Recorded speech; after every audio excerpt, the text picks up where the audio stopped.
Restoring priceless and historic artworks has become something of a phenomenon.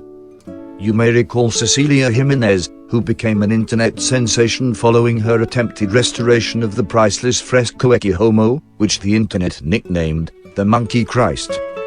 Inspired by Jimenez's work, another Spanish art enthusiast, Juan Garcia Rodriguez, is on a quest to become the world's leading art restorer.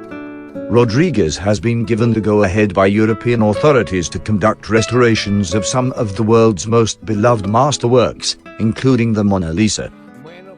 The Mona Lisa was quite a job as there was lots of cracks in the paint. So I just did a little bit of a fix on her face and I think she looks much better now. You can see I spilt something on the left there, but that's the beauty of oil paints, you can just go over it and it looks good as new. Rodriguez also decided to restore the long-neglected Botticelli masterwork, The Birth of Venus. The Birth of Venus in particular was in terrible shape. I used subtle techniques to bring this masterpiece back to life. Doesn't she just look radiant now? He even turned his hand to sculpture.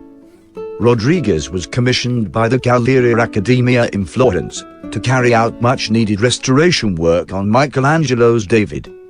The results were nothing short of spectacular. It was a dream come true for me to work on David. I had to repair his face where it had gotten dirty from many years of neglect.